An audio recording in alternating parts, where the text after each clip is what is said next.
lire cette parole. Chacun a pris sa Bible. On est dans Actes.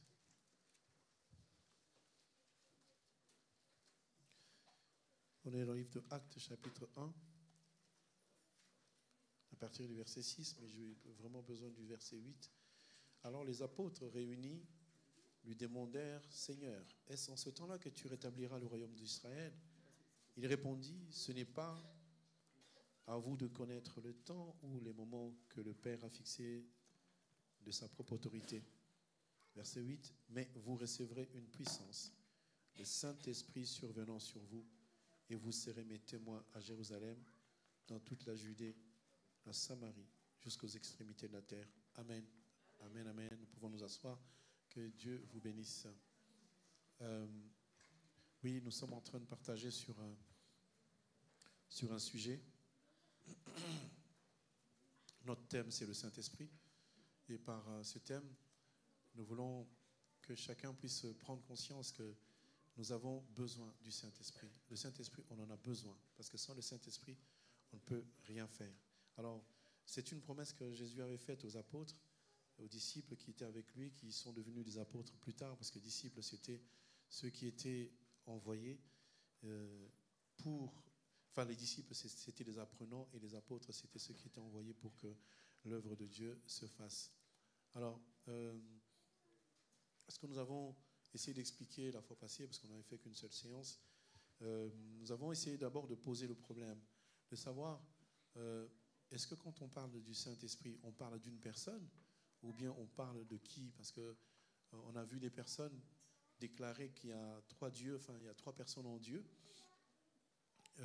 Selon le livre de Matthieu, on revient rapidement parce que ça va nous permettre de comprendre ce que nous sommes en train de faire. Matthieu chapitre 28, verset 19, c'est marqué « Allez, faites de toutes les nations des disciples en les baptisant au nom du Père, du Fils et du Saint-Esprit. » Donc, vous voyez, on parle du nom, on parle d'aller chercher le nom, aller donc baptiser au nom. Si nous allons ensemble dans Philippiens chapitre 2, verset 9, Philippiens 2, verset 9, c'est écrit, « C'est pourquoi aussi Dieu l'a souverainement élevé et lui a donné le nom au-dessus de tout nom. » Dans la compréhension de la parole de Dieu, nous ne devons pas nous arrêter simplement à un seul verset. Nous devons aller chercher, puiser les autres versets. Jésus, quand il dit « baptisez au nom », il fallait que les gens aillent chercher c'est quel nom. Parce que quand il dit au nom du Père, le Père, ce n'est pas un nom. Le Père, c'est comme un attribut. Il y a beaucoup de pères ici. Si on demande qui est Père, beaucoup de gens lèveront leurs mains. Si on demande qui est Fils, tout le monde lèvera sa main. Et les gens vivent avec l'Esprit. On ne sait pas quel type d'esprit. Donc le Père, le Fils et le Saint-Esprit, ce sont des attributs, ce n'est pas ça le nom.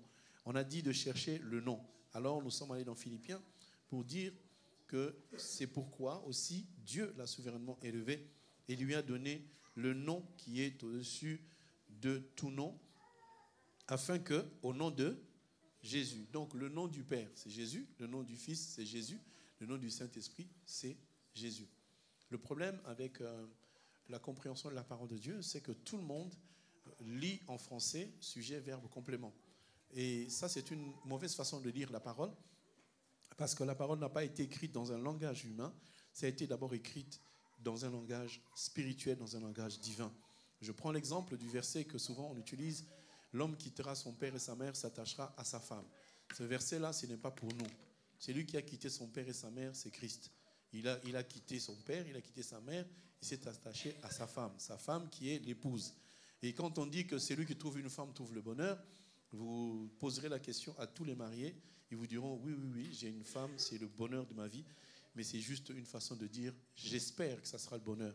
Mais ça n'a jamais été un bonheur, parce que vivre ensemble, ce n'est pas une chose la plus évidente, mais on arrive à vivre ensemble par la grâce du Saint-Esprit. Amen.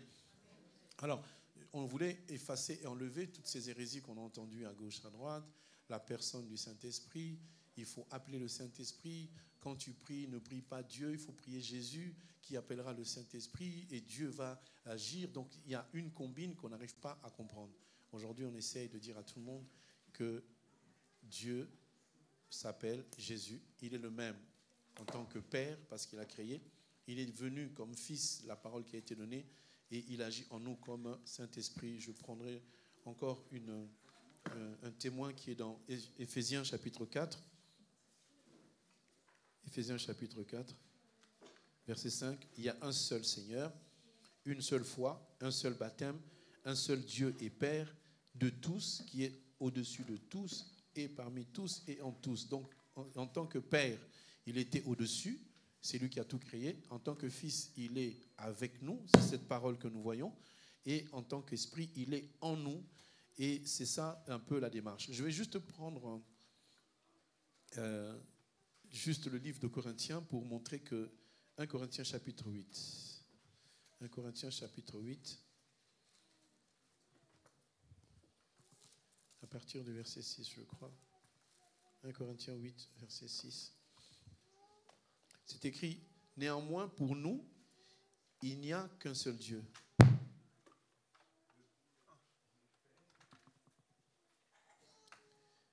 Jésus.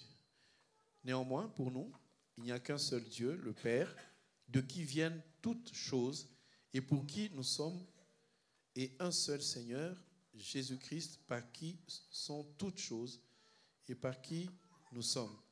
Mais cette connaissance n'est pas chez tous. Quelques-uns, d'après la manière dont ils envisagent encore l'idole, mangent ces viandes comme étant sacrifiées aux idoles et leur conscience qui est faible en est souillée. Ce n'est pas un aliment qui nous rapproche de Dieu.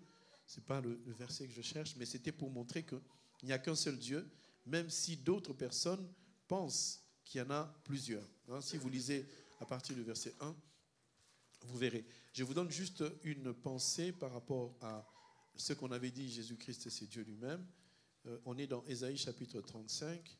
Ésaïe chapitre 35, qu'est-ce qu'il nous dit? Verset 4. Ésaïe 35, verset 4 dit ceci.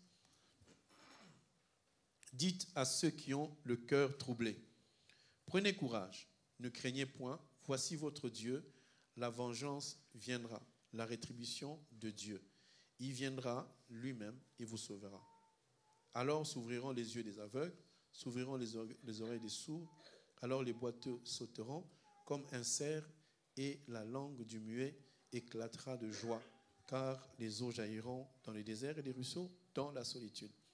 Nous sommes à une époque où le peuple d'Israël réclame l'aide et la main de l'Éternel, la vengeance de Dieu. Et le peuple était dans un temps de douleur et de difficulté. Maintenant, verset 4 nous dit, « Dites à ceux qui ont le cœur troublé, prenez courage, ne craignez point, votre Dieu, la vengeance viendra. » Donc Dieu a dit que je vais venger. Amen, amen. J'aimerais que tu retiennes aussi ça pour toi. Tous ceux qui te font du mal aujourd'hui, tous les sorciers qui t'ont ensorcelé, qui ont ensorcelé tes enfants, sache que Dieu va te venger au nom de Jésus-Christ. Parce qu'il y a beaucoup de gens qui aujourd'hui regardent, prennent une photo pour la journée d'aujourd'hui, prennent une photo pour la période que nous vivons, en disant, voici, on m'a ravi ceci, on m'a fait du mal, on m'a détruit complètement. La sorcellerie est entrée dans ta vie, elle a arraché plein de choses. Dieu te rassure, ne te trouble pas, Dieu va te venger. Il n'y a rien que Dieu ne laissera passer sur cette terre des hommes. Moi, je dis souvent aux sorciers, continuez votre travail. Mais un jour, Dieu va se lever et votre travail s'arrêtera et je reprendrai ma place. Même si aujourd'hui, le diable peut te ravir certaines choses, même s'il peut te prendre l'argent, le travail, même s'il peut te ravir la paix et la santé, il y a un jour, Dieu va te le redonner parce que c'est écrit ainsi. Si quelqu'un croit à cela, est-ce qu'il peut dire Amen seulement? Moi, je crois que nous devons vivre dans cette vie de joie, de savoir que faites-nous du mal, vous allez voir, un jour, Dieu va se lever. Parce que c'est lui qui a dit, à moi la vengeance, à moi la rétribution. Nous sommes tous des humains, nous arrivons à oublier, mais Dieu n'oublie pas. Quand Dieu dit, je vais me venger, ben il va le faire. Dieu ne venge jamais le diable, il ne venge pas les anges, mais il venge ses enfants, parce que nous sommes les enfants de Dieu. Alors, Dieu a dit, pour que le peuple de Dieu sache comment la vengeance viendra, à quel moment la vengeance sera là, il a dit, vous allez le savoir par des signes. Il dit, alors vous allez voir les yeux des aveugles s'ouvrir, les boiteux vont marcher, les muets vont parler, les sourds vont entendre, et on entendra des guérisons, des délivrances, des choses extraordinaires. C'était ça la promesse. Mais il y avait quelqu'un qui s'appelle Jean-Baptiste. Enfin, son nom c'est Jean, mais on l'appelait Baptiste à cause de sa fonction. Parce que souvent, quand on voit Simon le courroyeur, quand on voit Jean le Baptiste, donc c'était donc sa fonction à lui.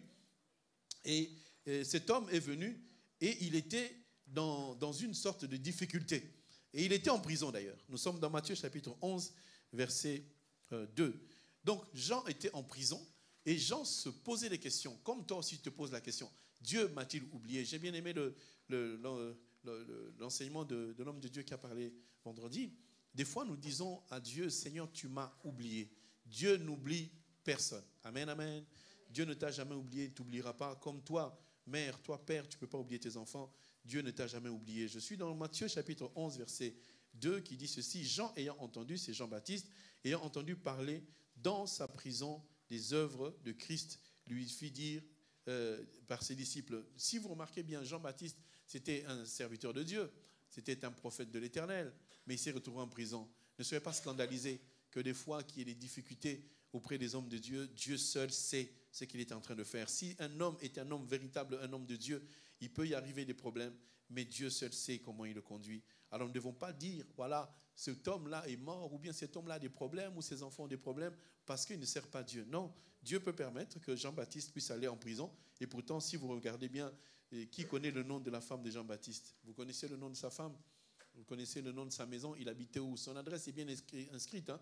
L'adresse de Jean-Baptiste, c'était où? C'était 1 bis avenue du désert. Donc il habitait la rue du désert. C'était, voilà, lui, sa maison, c'était le désert. Il n'y avait rien autour de lui. Si tu cherches l'adresse, même Hubert, il peut retrouver. C'est très facile. C'est la première rue qui existe. Il n'y avait personne d'autre. Et puis ici, il fallait livrer à manger à Jean-Baptiste. Qu'est-ce qu'il mangeait? C'était ni kebab, ni rien. La livraison, c'était les sauterelles. Et vous, avec le beefsteak, quand on va annoncer que jeûne et prière, manger des légumes, on va entendre comment les gens négocient pour manger des tomates quand on vous demande de faire un jeûne et prière. Vous allez entendre des négociations. Non, pasteur, mais les œufs quand même, c'est une salade. Oui, oui, oui. Elle sort d'une fleur qui s'appelle la poule. Vous voyez, donc les enfants de Dieu ont cette... on vous dit, on va manger les légumes. Ouais, mais pourquoi on ne mange pas les haricots? Mange si tu veux, mange, s'il te plaît, sers-toi. Et pourtant, quand vous écoutez ceux qui sont dans la sorcellerie, dans le monde astral, dans le monde mystique, quand on leur dit, tu ne manges pas, il ne va pas manger. Même toucher, il ne touchera pas. Parce que s'il ose toucher, on le frappe et il meurt sur le champ. Mais nous, on nous dit simplement, bon, mangez la salade. Mangez la salade. Ça devient compliqué. Mangez le mouton si vous voulez. Mais nous cherchons la face du Seigneur. Et Jean-Baptiste, qui était un véritable serviteur de Dieu, il a servi Dieu en mangeant des sauterelles. Lui, il n'a pas vu la viande. Lui, il n'a vu que des sauterelles et du miel. Essaye de manger de la sauterelle et du miel tous les jours. Tu vas devenir vraiment costaud et bien en forme.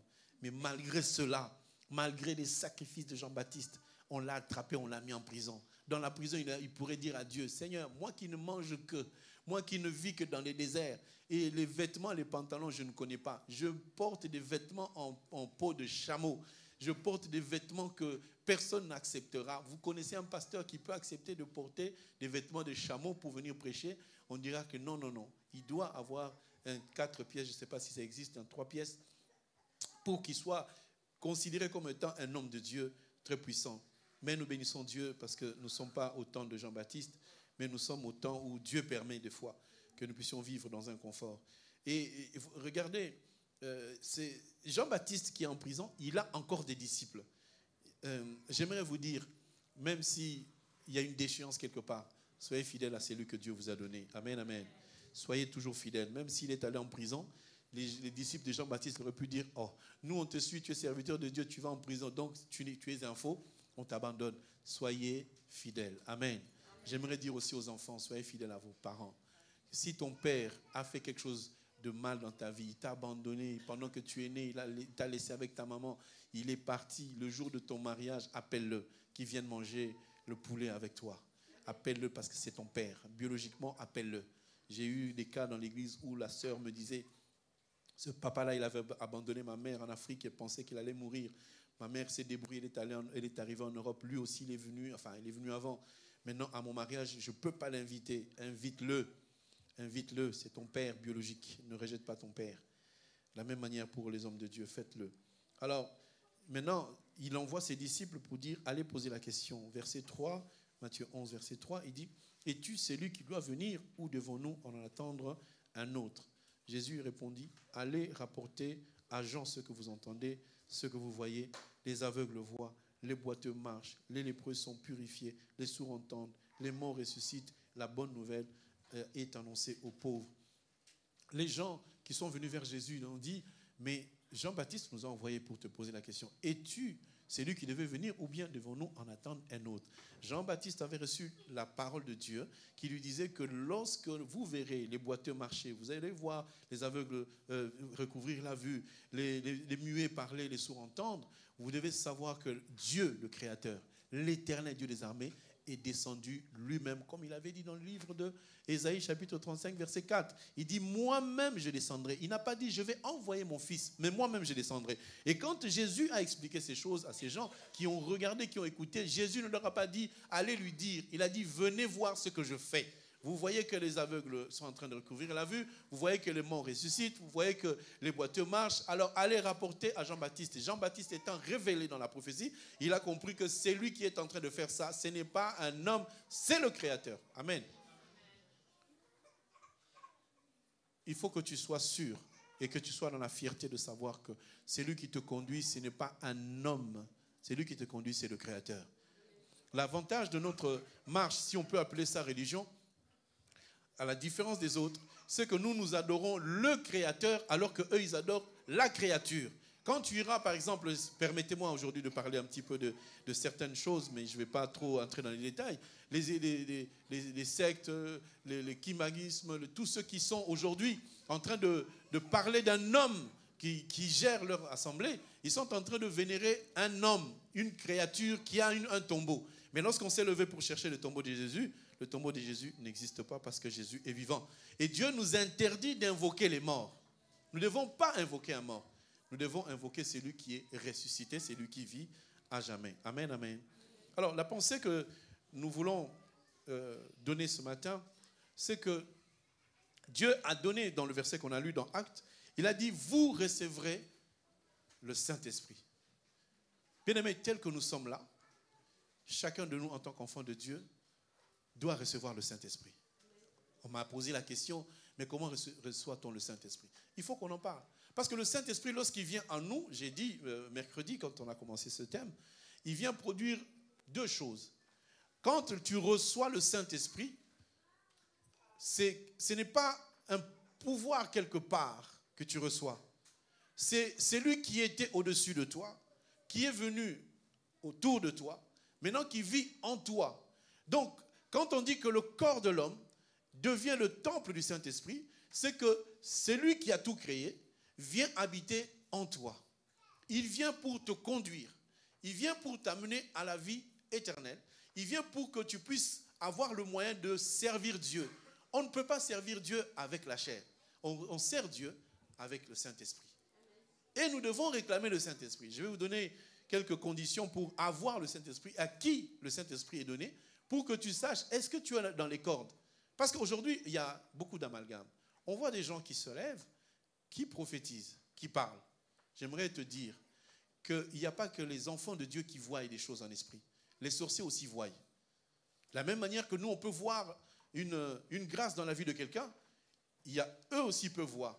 Mais nous voyons dans le but d'apporter ce que la Bible nous dit, les trois choses: édifier, conseiller, consoler même. Mais ceux qui voient selon le mauvais esprit, quand ils voient, ils peuvent te dire, toi tu vas réussir, tu vas avancer, tu deviendras quelqu'un d'important. C'est ce qu'on voit dans les sectes. Mais par contre, quand ils le disent, c'est pour éteindre l'étoile, c'est pour que tu n'y arrives pas. Combien de fois, en tant qu'enfant, en tant que jeune, 9 ans, 10 ans, 15 ans même, j'ai rencontré des gens, des prophètes, des prophétesses, qui disaient sur ma vie des choses que je vis aujourd'hui, qui n'étaient pas faux du tout. Mais le problème n'était pas que cette prophétie-là, qu'elle puisse s'accomplir ou pas. Le problème, c'est que qu'est-ce que ces gens-là sont en train de faire comme message, d'apporter comme message, de faire comme vie avec Christ. C'est très important, mes frères. Et ce qui me désole, c'est de voir que nous sommes ici à Villeneuve, parce que je parle à notre assemblée d'abord, avant de parler de ceux qui nous écoutent. Nous sommes dans une assemblée dans laquelle on doit trouver des dons. Il faut qu'on ait des dons de prophétie. Amen. Il faut qu'il y ait des dons de guérison. Il faut qu'il y ait des dons de parole de connaissance. Des dons de parler en langue. C'est rare qu'on entende quelqu'un parler en langue. Et j'ai même l'impression que les gens ont peur de parler en langue, de peur d'être jugés. Quand même quelqu'un dirait « Amen » à haute voix, tout le monde se retourne pour le regarder. Alors que c'est tout à fait normal.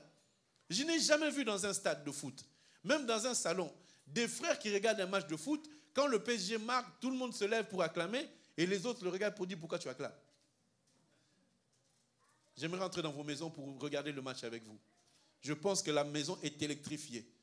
Et je pense que si je viens chez vous, vous n'allez pas regarder le match à l'aise. Parce que pendant le match, je vais commencer à envoyer des versets au nom de Jésus-Christ. C'est le conseil que je demande aux sœurs. Si ton mari regarde trop PSG, c'est quoi la grande équipe ici maintenant? Le Real, c'est ça? Parce qu'il y a quelqu'un qui m'a dit la meilleure équipe du monde, c'est Galatasaray. Bon, prenons. Pendant que ton mari regarde souvent le match, envoie-lui les versets. Et demande-lui, chérie, on peut prier? C'est le bon moment de prier, le moment du match. Amen, amen. Bien-aimés, nous ne prions pas assez. Parce que si le Saint-Esprit vient s'asseoir en toi, il y a une chose que tu vas ressentir, c'est l'envie de prier. Parce que le Saint-Esprit, c'est la présence de celui qui vit éternellement. Il est dans une sainteté telle que si il s'assoit en toi, en tout cas, tu dois avoir envie de te lever pour dire non, non, non. Ce match-là, c'est bon, vous me direz la fin, mais moi, j'aimerais prier mon Seigneur. J'en veux pas au match. Hein. Regardez les matchs, c'est aussi, on dit l'exercice physique, hein, corporel est utile à peu de choses. Entre-temps, tu es au salon, ce n'est pas corporel du tout. Hein. Bien aimé, si tu n'as pas le Saint-Esprit, tu ne peux pas avancer. Parce que Christ, on le sert en étant rempli du Saint-Esprit. Nous recevons, on vous avait dit, on reçoit le Saint-Esprit de 2 dimensions. La première des dimensions, c'est quand tu commences à croire en Jésus-Christ que tu reçois le Saint-Esprit comme un sceau. Oui, tu as reçu le Saint-Esprit comme un sceau, mais Dieu aimerait te remplir du Saint-Esprit, puisqu'à l'époque, souvenez-vous, quand on disait, on chantait des chansons, le Saint-Esprit de Dieu descend sur nous, les gens disaient, non mais comment vous invoquez le Saint-Esprit alors qu'il est déjà là? Les gens se moquaient, mais non, on n'invoque pas le Saint-Esprit, il est déjà là. D'accord, c'est lui qui est là, c'est le Saint-Esprit en tant que sceau. Mais c'est lui qui doit venir, c'est le vent. C'est lui-même, mais qui doit se manifester différemment. Est-ce que nous sommes là? Tu as un mari, il est assis à côté de toi. Mais tu as un meuble qui n'est pas monté. Ton mari est là, non? Mais le meuble n'est pas monté. Mais il est là, le monsieur, il est là. C'est quand tu diras, chérie, oh, le meuble là, on va le monter comment? Ah, je suis fatigué. Ah, chérie, mais on va mettre les affaires où? Quand ton mari va se lever, il va agir. Là, tu verras, le meuble va exister, n'est-ce pas? Mais quand il n'y a pas de meuble, il est assis, non? Donc Dieu est en nous. Mais si Dieu est en nous, il ne veut pas simplement rester comme étant un simple cachet. Dieu veut se manifester parce qu'il est un vent. Le vent a besoin d'avancer, le vent a besoin de bouger. Et surtout, notre Seigneur, il aime la gloire, il aime l'honneur. Il veut qu'à chaque instant, chaque moment, que la gloire et la louange puissent monter en disant, notre Dieu est en train d'agir. C'est pour cela, des fois, il y a des maladies qui arrivent dans notre vie. Il y a des fois des difficultés qui arrivent, comme on a expliqué le dimanche passé, que certains vents qui arrivent, c'est parce que peut-être nous dormons. Et le Seigneur veut que tu te réveilles en prière. Voilà pourquoi il peut susciter certaines choses pour que tu te lèves et que tu te mettes à prier. Parce que Dieu sait ce qui va arriver demain. Amen, amen. J'ai juste identifié quelques éléments parce que j'aime bien être didactique pour que chacun de nous comprenne comment il faut recevoir le Saint-Esprit. Parce que le Saint-Esprit, ce n'est pas donné d'office. Tu es enfant de Dieu, oui. Mais si tu n'as que le titre d'enfant de Dieu, le diable peut te malmener, il peut faire ce qu'il veut de toi. Sachez que les sorciers sont en esprit.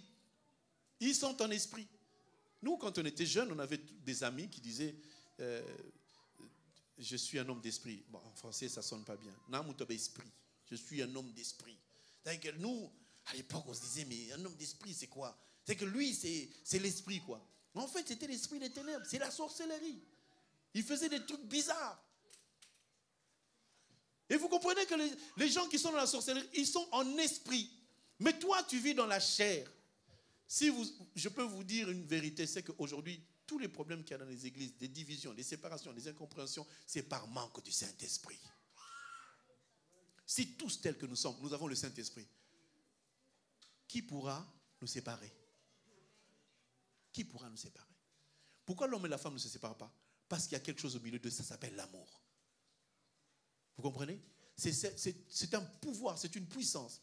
Et si aujourd'hui nous pouvons dire en tant qu'enfants de Dieu que nous ne nous séparons pas à cause de manque d'amour, mais nous ne nous séparons pas à cause du fait que, enfin grâce au fait que Jésus-Christ entre dans notre vie.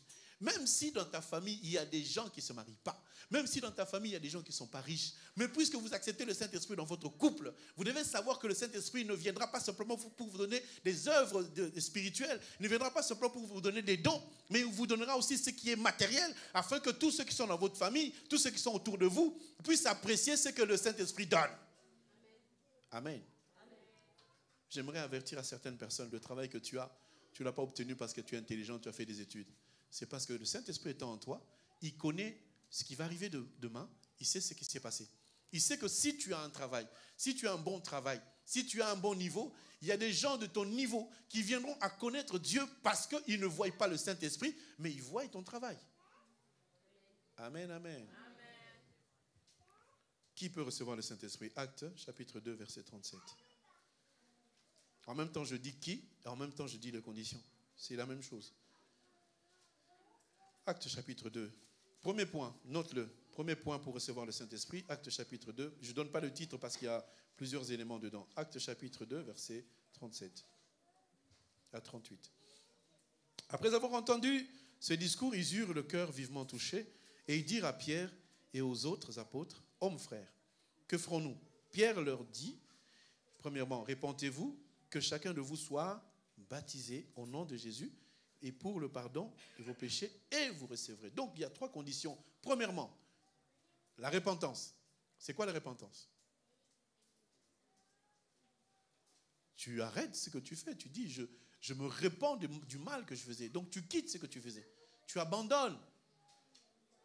J'ai l'impression que des fois, quand on parle d'arrêter le péché à l'église, c'est comme si je pointe encore du doigt. Je me rappelle une fois quand j'avais dit, les femmes, vous devez arrêter de faire ceci. Les hommes, vous devez arrêter de faire ceci. On dit les péchés qui existent. Si tu es déjà affranchi de ce péché, c'est que ce que je dis, ça ne te concerne pas. Une fois, j'ai parlé de gens qui boivent. Vous buvez la bière tout le temps. Arrêtez la boisson, c'est interdit. La parole de Dieu nous dit, on est sorti, on m'a arrêté ici pour dire, mais frère, tu as parlé de moi. Oui, mais tu n'es pas le seul à boire. Parce que toi, tu bois, ça se voit. Mais il y a des gens qui boivent, ça ne se voit pas. Donc, si toi, tu écoutes la parole de Dieu et qu'on parle des gens qui boivent, on parle des gens infidèles, on parle des impudiques, tu n'es pas impudique, ça ne te concerne pas. Parce qu'entre-temps, il y a d'autres personnes qui se connectent. Entre-temps, il y a d'autres personnes qui n'ont jamais écouté ce que nous sommes en train de dire. Donc, permettez-nous, donnez-nous cette liberté de mettre le point sur quelque chose. Il y a des gens qui font repentance. Seigneur, plus jamais je ferai des bisous. Plus jamais je vais faire ceci. Tu es célibataire, tu fais des bisous. Tu ne te marieras pas. Ou bien tu te marieras à la mauvaise personne. Et on te dit, fais la repentance. La repentance, Seigneur, je te demande pardon. Vous savez, il y avait des repentances que nous, on faisait à l'époque. Ça s'appelait de la confession. Le prêtre qui me dit, assis-toi. Qu'est-ce que tu as fait? J'ai dit, j'ai fait ça, ça, ça. Va, récite 80 fois. Je ressortais en ayant la conviction que je viens de m'absoudre de tout péché. Le soir même, la pièce de 20 francs qui circule, là, je la prends. Je mets dans ma poche. Mais je viens de confesser. Il y a des gens qui, vous savez, ça m'a scandalisé une fois. On a baptisé, ce n'était pas dans notre assemblée, on a baptisé une sœur, on a parlé, prié pour elle. Elle s'est fait baptiser à 11h. Elle est tombée en impudicité à 16h30. En plus, ce n'est même pas elle qui m'a appelé. Le Saint-Esprit me dit, non, mais elle n'est plus dans... J'appelle, je dis, ma soeur, qu'est-ce qui se passe? Il est 18h. Tu étais où après les baptêmes? Oh, je n'ai pas résisté. Bon, vous ne résistez pas. Vous n'allez pas résister au feu aussi. Parce qu'il y a un feu qui nous attend. Parce qu'il y a un feu qui nous attend. Si, du moins, tu n'arrives pas à craindre ici sur terre, crains au moins plus tard, parce qu'il y a un feu. Quand on parle des merguez, ça fait rire. Mais le jour où tu vas te retrouver vraiment dans le feu, là, tu vas te souvenir de toute la prédication, parce que Dieu va faire en sorte que tu brûles, mais vraiment. Mais à ce moment-là, quand tu brûles, tu me vois vraiment mon visage là, dans le feu. Enfin, moi, je ne serai pas dans le feu, mais tu me verras comme ça, tu es aux huiles.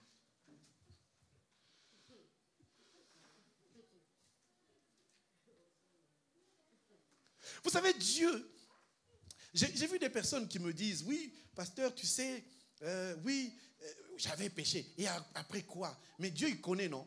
Comment Dieu, il connaît? Il faut demander pardon au péché que tu viens de faire. Il faut aussi demander pardon au vieux péché que tu avais fait. Il y a des personnes aujourd'hui qui subissent des conséquences. On prie pour toi. Tu es toujours malade. On fait tout. Il y a quelque chose qui ne va pas. Le problème ne se trouve pas aujourd'hui. Le problème se trouve à l'époque. Tu me diras, oui, mais ça c'était l'époque. D'accord, Dieu a effacé les péchés, oui ou non? Oui, il a effacé. Mais par quel principe? Par le principe du fait que lorsque tu te fais baptiser, tu ne peux plus tomber. Parce que tu as dit devant Dieu, devant les anges, devant les démons, devant l'assemblée entière que tu es enfant de Dieu, tu as fait repentance et désormais, je vais marcher avec Christ. Donc tu as honoré Dieu devant tout le monde. Mais lorsque tu pèches, tu déshonores Dieu devant tout le monde. Nous, on n'a pas vu, mais les esprits ont vu. J'ai la preuve. Job chapitre 1. Job chapitre 1, où Dieu est en train de dire aux démons, est-ce que vous avez vu Job? Dieu a témoigné quelqu'un de riche, d'accord, mais quelqu'un qui était pur, quelqu'un qui était saint, qui a fait la repentance. Si tu tombes en impudicité après ton baptême, tout ce que tu avais fait avant revient sur toi. 1 Pierre. 1 Pierre. Alors une sœur me dira, pasteur, ça veut dire que on n'a plus le droit même de faire un petit péché, même un petit rien. J'ai dit, ma sœur, tu fais ce que tu veux. Tu es responsable de ta propre vie. Je n'ai aucune dérogation à dire, oui, toi tu peux pécher un peu, ce n'est pas grave pour toi. Un péché, même s'il est commis par le pasteur, ne devient pas une bonne chose parce que c'est un pasteur. Non, un péché, c'est un péché. Amen. 2 Pierre chapitre 1.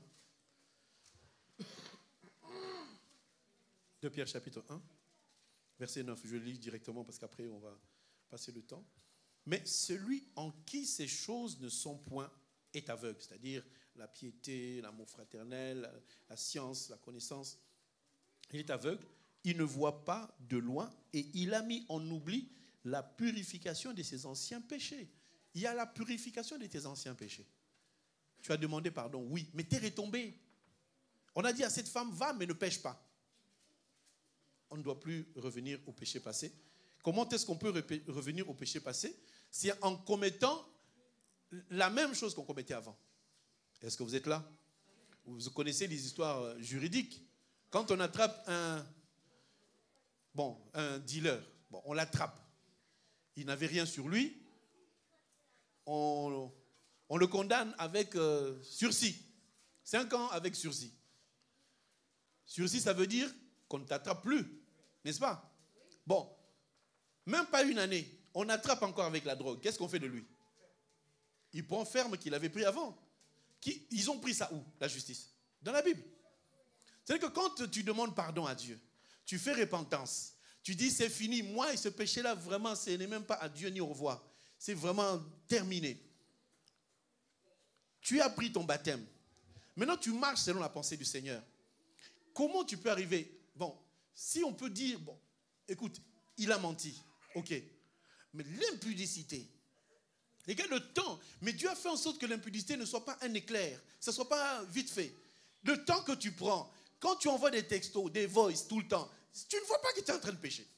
Et même quand tu sors de chez toi, le train, le bus que tu vas prendre, tu sais que tu vas aller pécher. Il y a des gens qui prennent un train, qui prennent un TGV, qui prennent un avion pour aller pécher. Même dans l'avion, quand ça bouge là, ça ne te parle pas. Tu es dans l'avion comme ça, tu sais que quand je vais descendre, le gars va venir, il va m'embrasser, on va aller se balader à la plage. Mais quand l'avion dit, le pilote il déclare, attachez vos ceintures, nous passons dans une zone de turbulence. Un jour j'étais en avion, j'allais à Montpellier, on est arrivé, je crois que j'étais avec l'homme de Dieu, l'avion a fait ça, ouh, ça a bougé. Les gens se sont agrippés, vous êtes là. Mais tu es dans un avion, tu sais que je vais pêcher. Tu prends 6000 km pour aller là-bas avec tous les risques pour aller pêcher. Mais même dans l'avion, ça ne te parle pas. Amen, amen. La repentance consiste à dire, moi et ce péché-là, on ne se verra plus jamais. Mais quand tu remets un péché comme ça, La Bible te dit les péchés passés reviennent. Et Dieu te les compte comme récidive. Et alors tu espères le Saint-Esprit.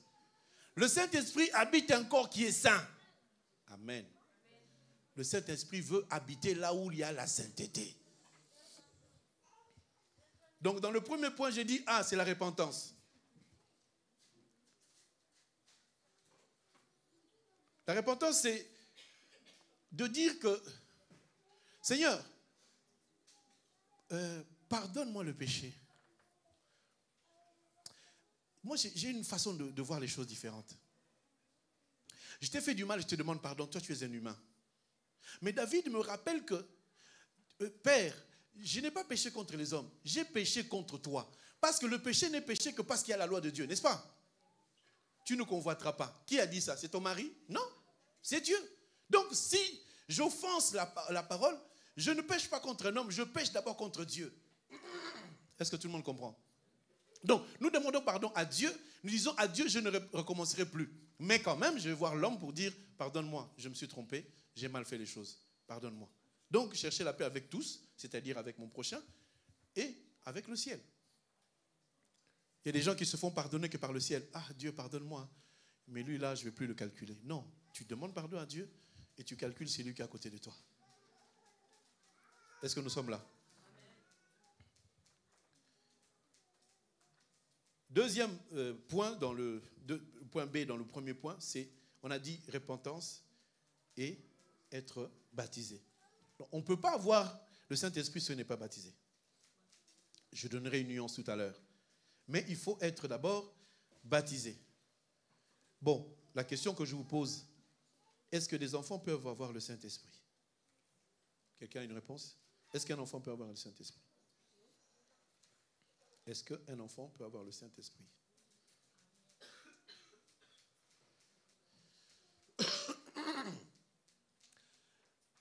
Alors, il y a un point que j'aimerais que vous puissiez comprendre dans la repentance, c'est que la repentance, c'est demander pardon à Dieu et de renoncer à ce qu'on avait fait. La deuxième forme de repentance, c'est Matthieu chapitre 3, verset 8, qui dit, produisez donc du fruit digne de la repentance. Amen, amen. Amen. J'aimerais que vous soyez avec moi. Produisez du fruit digne de la repentance. Je prends l'exemple, ta fille ne fait jamais la vaisselle. C'est un exemple, ce n'est pas une réalité.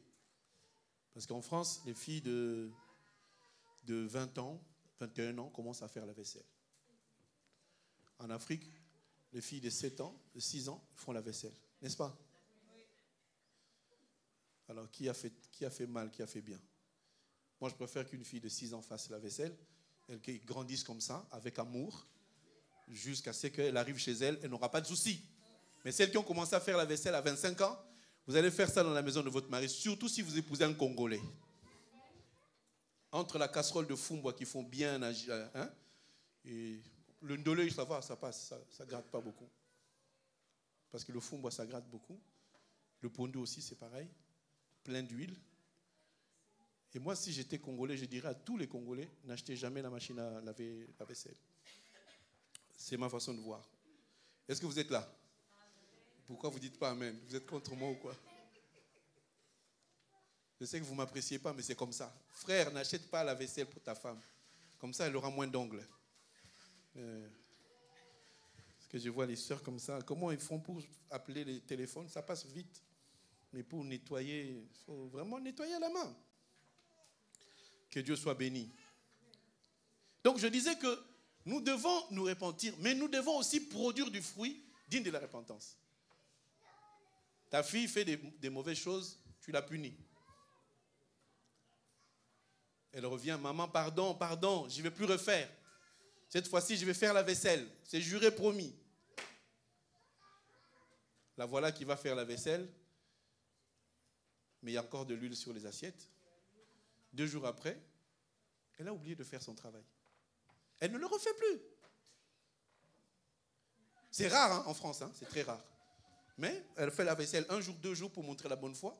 Et puis après, elle l'abandonne. Est-ce que tu vas continuer à lui faire confiance? Oui. Ouais, les hypocrites disent oui. Parce qu'elle a dit que je vais refaire la vaisselle. Les enfants qui disent, maman, je ne vais plus jamais recommencer de bêtises, je n'en ferai plus. Est-ce qu'ils le font? Ils recommencent la même chose et toujours la même chose. Il faut que, mais maintenant, fruit digne de la repentance, c'est quoi? Amen, amen. Vous êtes là? Est-ce que vous êtes là? Quand tu vois que ta fille se lève à 6 heures du matin, ce qui est vraiment un miracle, elle commence à faire la vaisselle. Elle nettoie la maison. Elle range tout. 2 jours après, 1 mois après, n'est-elle pas en train de faire le fruit de la repentance? N'est-ce pas ça? Est-ce que tu n'es pas prêt à lui acheter même une voiture? Oui ou non? Tu seras tenté de lui acheter quelque chose de bien. Pourquoi? Parce que tu as vu que non seulement elle a demandé pardon, mais qu'elle s'est mise à travailler comme elle avait promis, n'est-ce pas? Donc Dieu veut que, lorsque tu abandonnes, qu'on voit aussi les œuvres de la repentance. Parce que nous disons toujours « je t'aime » de bouche, mais nous n'avons pas les preuves de notre amour. Parce que l'amour, ce ne sont pas des verbes. L'amour, c'est quoi? C'est un acte. Dieu a tant aimé qu'il a fait quoi? Qu'il a parlé, hein? Qu'il a donné. Amen, amen. La prière même est un don. La prière même est un sacrifice. La prière est une offrande. Vous qui priez sans offrande, c'est que vous priez mal. Troisième étape dans le premier point, c'est recevoir le pardon. Parce qu'il a dit, si tu te répands, mais il faut que Dieu aussi te pardonne des péchés que tu as commis. Nous l'avons lu, hein? Hommes, frères, que devons-nous faire? Il a dit, répentez-vous, que vous soyez baptisés au nom de Jésus. Celui qui est baptisé au nom du Père et du Fils n'est pas baptisé. Celui qui est baptisé par une femme n'est pas baptisé. On répète la même chose, mais il y a des gens qui n'ont jamais écouté. Alors, j'avais parlé de... Pardon. J'avais parlé de la monolatrie. La monolatrie consiste à considérer, à accepter plusieurs dieux, mais d'en invoquer qu'un seul. Il y a des assemblées, il y a des églises dans lesquelles on privilégie une dame qui s'appelle Marie, en disant que c'était elle qui est la mère. Et il faut peut-être aller chez elle pour demander qu'elle dise à son fils. C'est de la monolatrie. Qui est le fondateur, celui qui est confessé dans cette église? C'est Jésus. Mais qu'est-ce que Marie, elle fait là? Qu'est-ce que l'homme de Dieu fait là? Quand vous verrez par exemple ici, la photo de l'homme de Dieu, l'homme de feu, l'éminent pasteur Freddy, là. L'homme par qui Dieu parle, la bouche autorisée, comme si les autres bouches n'étaient pas. Si vous voyez 2 photos là, sachez que ce sont des dieux. Et c'est ça la monolatrie. Maintenant donc, le Saint-Esprit ne peut pas s'asseoir là où il y a plusieurs dieux. Ce n'est pas possible. Parce que le Saint-Esprit connaît un seul Dieu. Est-ce que tout le monde comprend? Si toi aussi tu as 2 dieux, c'est-à-dire, quand tu viens en retard à l'église, bon, on peut le comprendre, il y a des enfants. Mais quand tu sèches l'église pour faire certaines choses que tu n'aurais pu pas faire à ce moment-là, quand tu as d'autres priorités que Dieu, tu es aussi dans la monolatrie et le Saint-Esprit ne peut pas s'asseoir chez toi. Donc il faut être pardonné. C'est dans le livre de Marc chapitre 1 verset 4. Donc le pardon est très très important. Quand on reçoit le pardon, le Saint-Esprit rassure en notre cœur que nous avons été pardonnés. Amen. Parce que Dieu, quand il ne pardonne pas comme les hommes. Il pardonne comme véritablement le Seigneur Dieu Tout-Puissant. Deuxième point, comment recevoir le Saint-Esprit? Il faut le demander. Luc chapitre 11. Il faut demander. Le Saint-Esprit, ce n'est pas une évidence. Il faut la demander, il faut plutôt le demander pour que tu le reçoives. On l'a lu, Luc chapitre 11. Verset 9. Et moi je vous dis, demandez, on vous donnera, cherchez, vous trouverez, frappez, et l'on vous ouvrira. Car quiconque demande reçoit, celui qui cherche trouve, l'on ouvre à celui qui frappe. Quel est parmi vous le père qui donnerait une pierre à son fils s'il lui demande du pain? Donc le fils doit demander pour que le père lui donne. Verset 13. Si donc méchants comme vous l'êtes, vous savez donner des bonnes choses à vos enfants, à combien plus forte raison le Père Céleste donnera-t-il le Saint-Esprit à ceux qui le demandent. Donc, pour avoir le Saint-Esprit, il faut le demander. Non seulement que tu as fait la repentance, tu as demandé pardon, tu l'as obtenu, tu as été baptisé au nom de Jésus, maintenant tu demandes. Tu demandes le Saint-Esprit pour que le Saint-Esprit vienne en toi. C'est lui qui ne demande pas, ne l'aura pas. C'est lui qui l'a reçu par ce qu'on appelle la miséricorde de Dieu, doit continuer à demander maintenant la précision du Saint-Esprit. Est-ce que tout le monde est là? Le Saint-Esprit, c'est Dieu qui vient s'asseoir en toi, mais il n'enlève pas ta volonté. Il ne t'enlève pas cette capacité de dire oui ou non. Vous avez entendu parler de « n'attristez pas le Saint-Esprit ». Le Saint-Esprit peut être attristé par ton comportement, mais aussi par ton oreille qui n'entend plus. Quand tu es en train de faire quelque chose, si tu as le Saint-Esprit, il te dira « ne fais pas cette chose-là ». Et si tu écoutes une fois, il devient ton allié. Si tu n'écoutes pas, tu n'écoutes pas une fois, 2 fois, 3 fois, le Saint-Esprit se tait, il te laisse maintenant conduire tout seul. C'est là qu'il y a la mort qui arrive. Donc, il faut demander le Saint-Esprit. Troisième élément, il faut qu'on t'impose les mains. Acte 19, verset 2. Avez-vous reçu le Saint-Esprit quand vous avez cru? Ils répondirent, nous n'avons pas même entendu dire qu'il y ait un Saint-Esprit.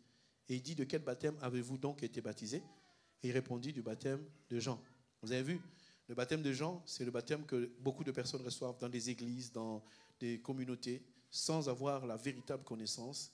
Et c'est un baptême de repentance. Il te faut un baptême du Saint-Esprit, c'est celui qui te mène au salut. Verset 4, alors Paul dit, Jean a baptisé du baptême de repentance, disant au peuple de croire en celui qui venait après lui, c'est-à-dire en Jésus. Sur ces paroles, ils furent baptisés au nom du Seigneur Jésus. Lorsque Paul leur eut imposé les mains, le Saint-Esprit vint sur eux et ils parlaient en langue et prophétisaient. Vous voyez, on les a baptisés, on leur a imposé les mains. Tout de suite, ils ont parlé en langue. Il y a d'autres versions, d'autres cas que nous allons voir. Acte chapitre 10. Acte 10. Acte 10.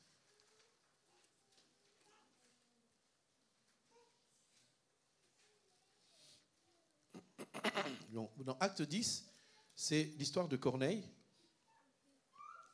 que Dieu a visité. Donc, je ne vous raconte pas l'histoire entière parce que si vous voulez lire Acte 10 tout entier, vous allez voir que le Saint-Esprit était donné aux Juifs, Pierre et les autres apôtres, mais ce n'était pas donné aux païens, ce n'était pas donné aux étrangers. Mais ce jour-là, Dieu a montré à Pierre une nappe sur laquelle il y avait des animaux impurs. Il a dit, tue et mange. Pierre a dit, je ne peux pas manger. Et finalement, après la discussion, Pierre s'est levé. Il y a quelqu'un qui est venu. Je vous raconte un peu les détails.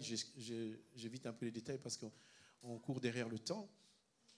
Et finalement, Pierre a compris qu'il faudrait qu'il aille chez Corneille pour visiter cet homme qui était pieux, qui priait.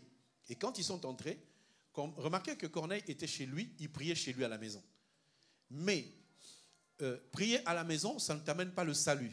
Beaucoup de gens nous disent, oui, mais je suis l'église, je ne sais pas quel est le verset qui leur a donné le droit de rester à la maison, de ne pas venir. Je suis l'église, donc je ne suis pas obligé d'aller à l'église. Nous, là, ce n'est pas l'église. Là, ça s'appelle l'assemblée. Assemblée des saints, parce que toi, tu es saint, moi, je suis saint. Nous nous assemblons pour glorifier l'Éternel. Amen. Mais de manière pratique, nous appelons l'église pour que tout le monde comprenne. Quand on dit écrit à l'église, à l'ange de l'église d'un tel, c'est aussi pour montrer que c'est une assemblée, mais constituée comme une église. Parce que l'église en soi, c'est le corps de Christ. Alors, maintenant, quand la prophétie s'est faite de deux côtés, on est venu chercher Pierre. Pierre est venu maintenant chez Corneille. Ils ont commencé à échanger, à dire pourquoi on l'a appelé. Je suis maintenant au verset 43, 44. Verset 43. Tous les prophètes rendent de lui le témoignage que quiconque croit en lui reçoit par son nom le pardon du péché. Verset 44 qui m'intéresse. Comme Pierre prononçait encore ces mots, le Saint-Esprit descendit sur tous ceux qui écoutaient la parole. Tous les fidèles circoncis qui étaient venus avec Pierre furent étonnés de ce que le don du Saint-Esprit était aussi répandu sur les païens, car ils les entendaient parler en langue et glorifier Dieu. Alors Pierre dit, peut-on refuser l'eau de baptême à ceux qui ont reçu le Saint-Esprit, aussi bien que nous? il ordonna qu'ils fussent baptisés au nom du Seigneur, sur quoi ils les prièrent de rester quelques jours après d'eux. Donc, j'ai essayé d'expliquer plusieurs choses pour en arriver à ce thème, à ce point pour dire que le Saint-Esprit, on l'obtient par la repentance, après la repentance, le baptême au nom de Jésus, par le pardon des péchés. Tu l'obtiens aussi en demandant au Seigneur le Saint-Esprit. Mais il y a des personnes, par exception, ils sont nés, ils avaient déjà la manifestation du Saint-Esprit. Amen. Amen. Il y a des enfants qui naissent, ils ont déjà le Saint-Esprit depuis le sein de leur mère. Parce que ces enfants-là, ils auront déjà des visions. Pour savoir qu'une personne a déjà le Saint-Esprit depuis sa naissance, on voit la prémonition des rêves. Selon les rêves des enfants, quand ces rêves sont prémonitoires et qu'elles s'exécutent, on voit déjà qu'il y a le Saint-Esprit avant que l'enfant ne se convertisse. Donc, on peut aussi recevoir le Saint-Esprit par la présence de Dieu, ou on a le Saint-Esprit sans le savoir. Il y a aujourd'hui des gens qui ont le Saint-Esprit, mais qui sont encore en train de faire des bêtises dans le monde. Parce que le Saint-Esprit, c'est un don. Dieu ne se répand pas de ce don. Il est en sommeil. Mais lorsque la personne va s'approcher de la parole véritable, lorsqu'il va écouter la parole, le Saint-Esprit qui était en lui va se réveiller. C'est cela qu'on dit, vous imposerez les mains. Lorsqu'on prie pour quelqu'un, il reçoit le Saint-Esprit. Mais en réalité, si on regarde dans la présence du Seigneur, c'est comme si le Saint-Esprit était en état latent, qu'il se réveille quand on impose les mains ou quand la personne reçoit la parole. Donc pour vivre la parole de Dieu, pour avoir le Saint-Esprit, il faut d'abord connaître la parole de Dieu. Parce que la parole de Dieu, lorsqu'elle va se manifester en toi, comme Christ dans la chair, comme le pain que tu manges, il faut que cette parole puisse avoir la capacité de s'exprimer par les dons, mais les dons vont s'exercer par analogie de la parole. Est-ce que ça va pour tout le monde? Par exemple, dans la parole, c'est interdit qu'une femme prêche. Mais toi, dans la prophétie te montre que sœur Nicole doit devenir pastoreuse. Donc, ce n'est pas analogie de la foi, donc ce n'est pas le Saint-Esprit qui parle. Je vous dis cela, bien aimé, pour que vous puissiez vraiment faire attention. Il y a un dernier point, mais je vais l'aborder tout à l'heure. Faites attention parce que la prédisposition de l'Esprit en nous est faite de sorte que Dieu peut se servir de cet esprit-là, tout comme le diable aussi. Parce que, souvenez-vous, dans le livre de Apocalypse, c'est marqué, ça doit être 3 verset 20, c'est 3 verset 20. Oui, 3 verset 20. C'est écrit ceci, « Voici, je me tiens à la porte, je frappe. Si quelqu'un entend ma voix et ouvre la porte, j'entrerai chez lui, je souperai avec lui et lui avec moi. » Donc, Dieu se tient à ta porte. Dieu ne force pas la porte de ton cœur. S'il se tient à ta porte, il frappe, c'est pour que toi tu ouvres. C'est là que tu acceptes le Saint-Esprit. Mais sous les conditions qu'on vient de dire. Mais s'il est écrit que Dieu se tient à ta porte pour frapper, si tu n'entends pas la voix de Dieu, quand Dieu s'en va, c'est le diable qui vient frapper de la même manière. Mais le diable ne frappe pas avec insistance. Il frappe avec séduction. Le diable, quand il vient, il va te miroiter. Il va te dire, voilà, voici, il y a ça. Tu vas accepter. Je prends l'exemple. Quelqu'un qui a le don depuis l'enfance et qui est entré dans une secte, c'est que la prédisposition de l'esprit qui est en lui peut être facilement utilisée par le diable. Et le diable, quand il l'utilise, il va faire des choses semblables à la parole de Dieu, mais qui est dans le but de détruire l'œuvre de Dieu. Est-ce que tout le monde comprend? C'est ainsi que vous verrez dans les églises, le pasteur qui est en train de prophétiser. Toi, Dieu me dit ça. Toi, Dieu me dit ça. Toi, tu portes un sous-vêtement bleu. Toi, tu as mangé du foufou. Ce sont des prophéties qui n'ont pas d'assises dans la parole, mais qui permettent aux gens d'être épatés. Ainsi, on prie pour quelqu'un qui est malade, on tape dans sa poitrine et on ressort un cafard. Alors, le cafard qui est sorti, c'est quoi? C'est l'esprit ou c'est vraiment le cafard? Parce qu'il y a quelqu'un qui est spécialisé en Afrique, surtout au Congo, il prie pour toi, il y a un lézard qui sort de ton corps. Il était où le lézard? Parce que ce qui est dans le corps de l'homme, prenons l'exemple de Luc chapitre 3, voilà, verset 16. Lisons directement verset 16. C'est écrit ceci, Jésus explique, cette femme qui est une fille d'Abraham. Fille d'Abraham, c'est-à-dire enfant de Dieu, quelqu'un qui vient à l'église, fille d'Abraham. Donc quelqu'un qui appartient à Dieu, quelqu'un qui marche avec le Seigneur, cette fille d'Abraham que Satan tenait liée depuis 18 ans. Vous voyez que quand l'esprit des ténèbres est entré dans cette femme, elle s'est courbée. Mais l'esprit n'est pas physique, l'esprit est spirituel. Quand Jésus a chassé, vous avez vu un démon sortir physiquement? Non. Le démon sort spirituellement. Donc, on ne peut pas extraire un élément physique de quelque chose qui est spirituel. Bien-aimés, faisons attention. Quand nous avons une prédisposition spirituelle, c'est-à-dire on a un don que Dieu nous a donné, ce don peut être détourné par l'ennemi. Moi, je me rappelle que j'avais 4 ans, je voyais des visions. Mais lorsque je me suis dirigé vers une secte, je commençais aussi à faire de la divination. Les sorciers, je les voyais tous les jours. Dans la rue, je vois quelqu'un, je dis, mais celui-ci, c'est un sorcier. Je disais comme ça, toi, tu es sorcier, tu as fait ça, ça, ça. Je le voyais, je le savais. Et même là, je sais qui est sorcier. Les sorciers, souvent, se disent, ils blaguent. On ne blague pas, c'est une vérité.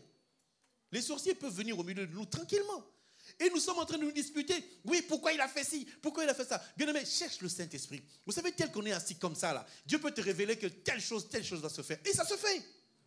C'est parce que nous sommes distraits dans beaucoup de choses. Oui, il m'a mal regardé, il ne m'a même pas salué, mais ton salut, il va faire quoi dans ma vie? Parce que je viens pour le Saint-Esprit. Si tous aujourd'hui, nous faisons fi de tout ce qui pourrait exister, nous cherchons juste la face de Dieu. Il y a des sorciers qui ne viendront jamais au milieu de nous. Mais ils viennent tranquillement parce qu'il n'y a personne qui prophétise. Je ne veux pas dire qu'il y a moi qui vois. Je ne donne plus les prophéties parce qu'à force de donner, il y a déjà, ouais, mais lui, avec ses prophéties. Ce ne sont pas mes prophéties. J'aimerais que quelqu'un de vous aussi voie ce que je vois. Parce que quand on vient la nuit, je me battais avec quelqu'un sur cette porte-là, pas l'autre, celle-ci. Elle voulait fermer la porte pour que l'église soit dans le noir. Je l'ai vu de mes yeux, je connais son visage. Vous voulez que je vous dise son nom? Yeah.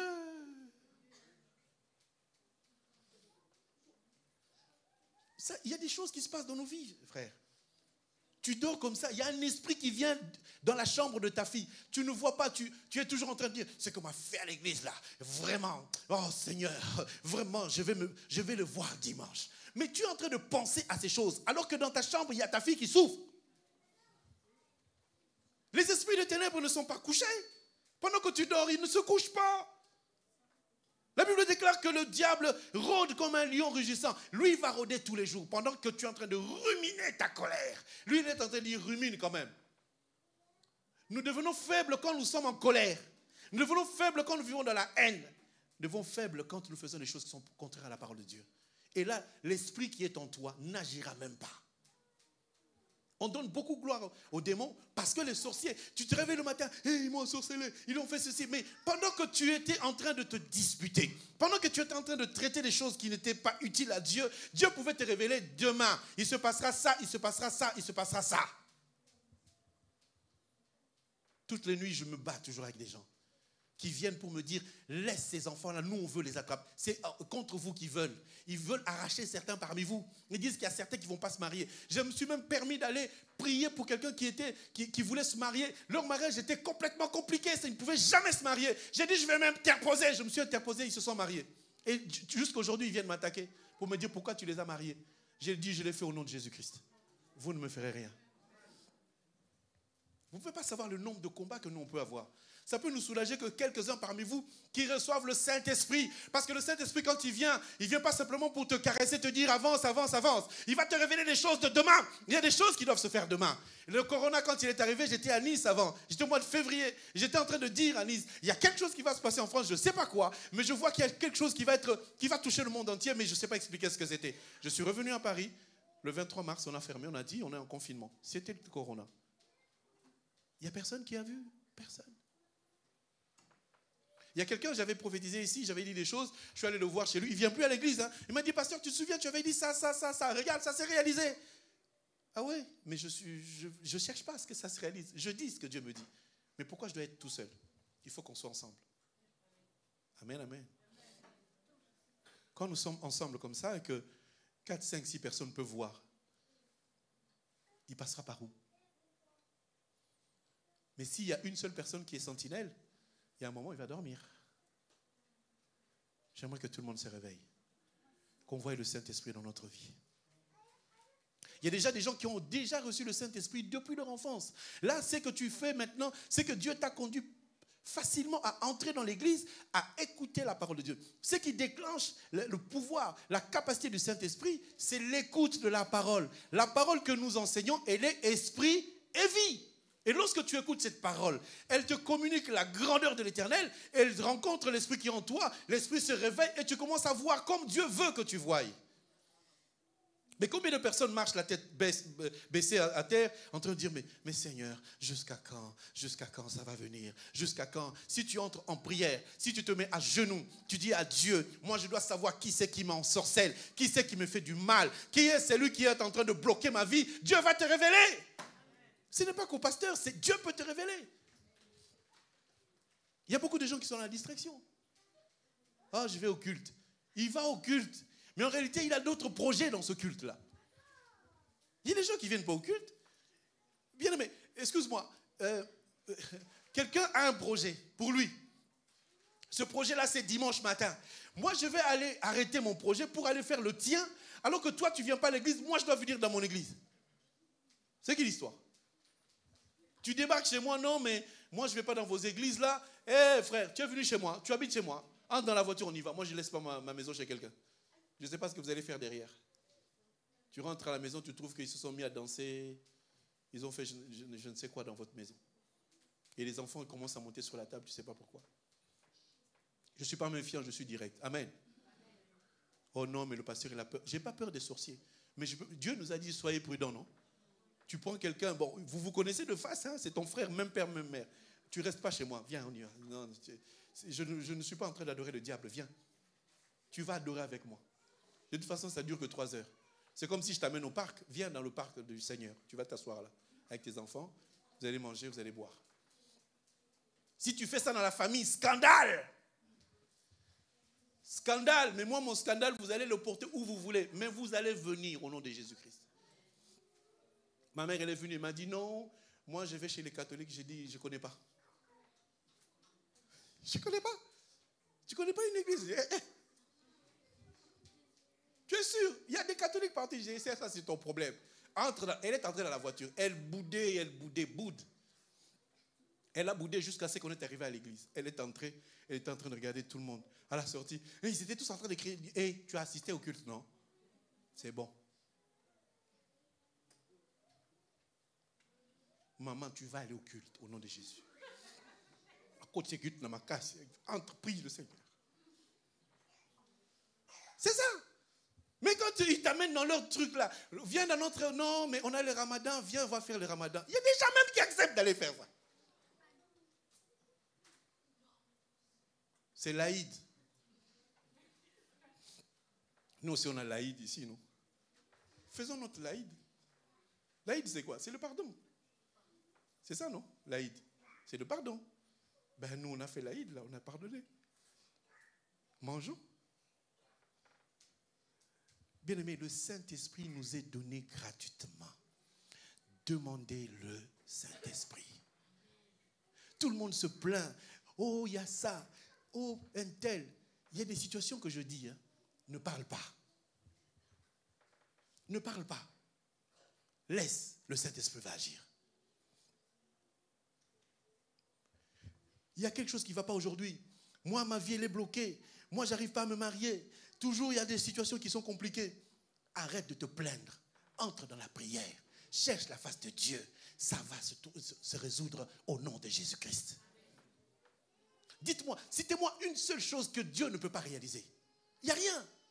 Dieu, il est assis sur son trône en train de dire, je vous ai donné le pouvoir. Donc, tel que tu es là, Dieu t'a donné le pouvoir, l'esprit, la puissance, l'autorité pour faire ce que tu dis. Quand tu dis quelque chose, elle s'accomplit. Combien de fois on a prophétisé sur moi? Ah, on a vu la mort. Vous savez, les faux prophètes. Bien-aimé, on prophétise, il y a une bien-aimée, on lui a dit qu'elle va mourir. Si on te dit que tu vas mourir, dis à la personne, toi aussi tu vas mourir. Qui va rester? Qui veut rester ici? Qui va rester? Tous, nous allons partir. Oh, je vois la mort dans ta vie. Moi aussi je vois la mort parce qu'un jour tu vas mourir. Comment tu vois ma mort maintenant? Bien-aimé, je te dis une chose. Pour que quelqu'un comme toi, tu meurs, ce n'est pas sur décision d'un homme. Ce n'est pas sur décision d'un esprit. Ce n'est pas sur décision d'un sorcier. C'est sur décision du Seigneur Jésus-Christ qui t'a aimé. Donc Dieu dit, si un seul cheveu de ta tête tombe, je le sais. Mais qu'est-ce que Dieu a à faire de ce cheveu? Il veut simplement te dire, toi là, mon frère, ma soeur, tel que tu es là, tu ne vas pas mourir parce que Dieu te tient. Même s'ils font des réunions, la famille, la belle famille, même s'ils appellent le plus grand des plus grands des plus grands qui est mort ou qui est vivant, lorsqu'il viendra, lorsqu'ils se feront dans la réunion, et lorsqu'ils vont prendre des décisions, ça ne marchera pas. Parce que ta vie n'est pas dans les mains des sorciers, ta vie est dans la main de Jésus-Christ. Quand tu seras en esprit, bien aimé, aujourd'hui j'ai l'audace de dire à certaines personnes, vous n'allez rien me faire. Parce que quand l'esprit s'assoit en toi, tu ne sens pas l'orgueil, tu sens que tu es protégé par Dieu. Tu as le pouvoir de déclarer des choses qui vont arriver. Amen, amen. J'aimerais te donner la révolte ce matin de pleurer. Arrête de pleurer. Même si ça dure. Si tu es avec le Saint-Esprit, ça va se réaliser au nom de Jésus.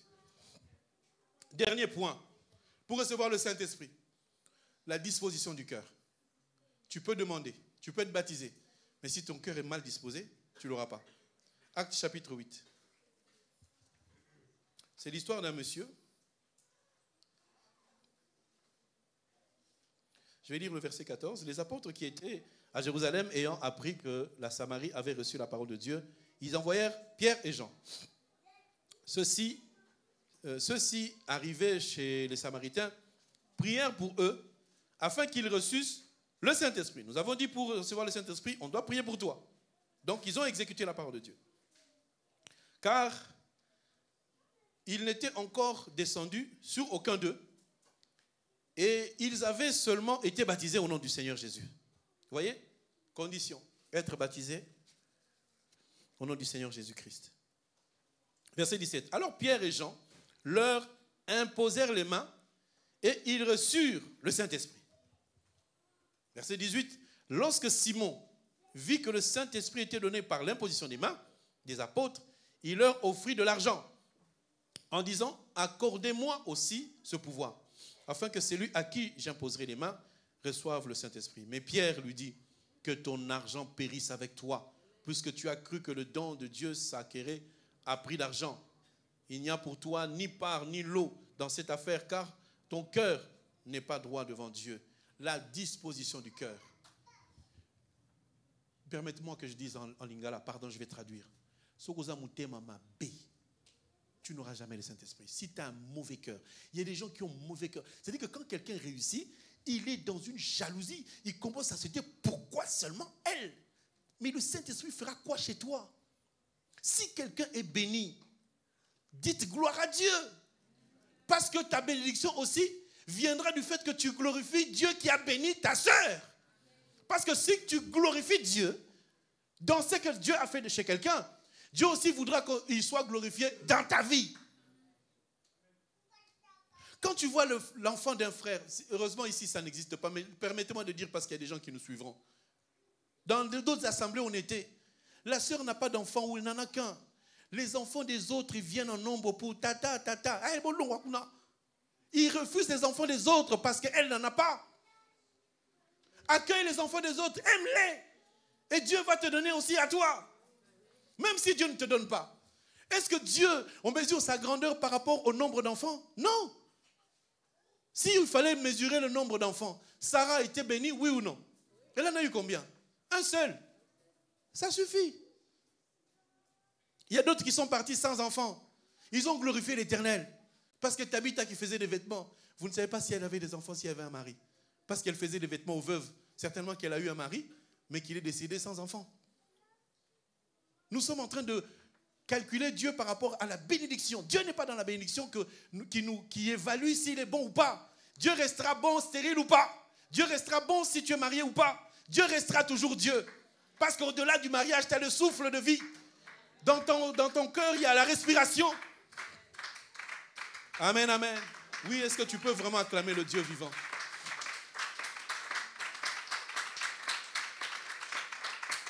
N'allez pas croire. Oui, parce que je suis malade, c'est que Dieu n'est pas dans ma vie. Non. Dieu est dans ta vie malgré ta maladie. Parce que Dieu va se glorifier au travers de cette maladie. Un jour, tu viendras, tu diras aux gens, j'ai passé 15 ans de maladie, voici cette maladie, c'est terminé, maintenant Dieu m'a fait grâce. Dieu veut que la disposition de notre cœur. Pourquoi tu veux le Saint-Esprit? Il y en a qui veulent le Saint-Esprit pour voir les sorciers. pour savoir dans ma famille qui a fait ça. Il y en a même d'autres qui disent, je vais aller là-bas, je vais enlever ma chemise, on va se bagarrer. Il va te taper, tu vas rentrer même. Parce qu'il y a des sorciers forts, hein, physiquement aussi. Hein. Le combat n'est pas charnel. Frère, si on te montre véritablement c'est lui qui a bouffé tes enfants, face à face comme ça, tu pourras faire quelque chose. Il peut même te narguer et dire, bon, j'ai mangé, et alors? Restons spirituels. Cherchons l'esprit. Cherchons la présence du Saint-Esprit. Dieu n'a pas privé à tout un chacun. Dieu a donné. Il dit, si quelqu'un demande, je lui donne. Il n'a pas dit si des pasteurs demandent. Non. Si quelqu'un demande. Si aujourd'hui vous voyez des églises remplies de faux miracles, c'est parce que les gens n'ont pas laissé le Saint-Esprit agir dans leur vie, mais ils ont laissé l'Esprit qu'on ne peut pas nommer. J'ai bien dit l'autre fois, le Saint-Esprit, quand il nous est donné, il produit deux choses. D'abord les fruits et ensuite les dons. Mais l'esprit des ténèbres ne produit jamais de fruits parce que les fruits, ce sont des qualités de Dieu en nous. Les dons, c'est les œuvres de Dieu au travers de notre vie. Amen. Si je prie aujourd'hui, tu es guéri, c'est une œuvre. Mais si je n'ai pas l'amour, cette œuvre-là n'a pas de valeur. Aujourd'hui, les gens s'attachent à ce qui est spectaculaire. Le pasteur, il fait « Waouh !» Tout le monde tombe. Et j'ai même vu dans une église un esprit de rigolade. Hein? Le pasteur, il fait comme s'il faisait des guilis-guilis à toute l'église. Tout le monde se met à... Comme si, je ne sais pas, quand vous rigolez, ça vous fait quoi? Ça devient un esprit de comédie. Sous prétexte qu'un psychologue ou des psy là, rajoutez ce que vous voulez. Les psys là sont en train de dire que quand quelqu'un rigole, il développe une qualité et il est en parfaite santé. Non, mais moi quand je suis calme, je suis en parfaite santé. Ce n'est pas parce que je vais rigoler que je serai mieux en santé ou pas. Et on prend des choses qui sont scientifiquement désapprouvées pour mettre dans l'église afin que les gens s'en servent. Non. La parole de Dieu ne consiste pas à prendre des convenances humaines pour les mettre dans l'assemblée afin d'attester que non, mais on doit marcher comme ça. Non. Bon. Est-ce que je dois faire repentance encore? Je viens de dépasser mes heures. Pardonnez-moi, hein, papa, maman, pardonnez-moi.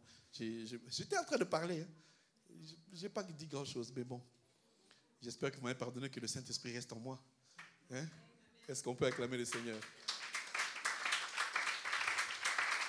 Amen, amen, amen. Si tu...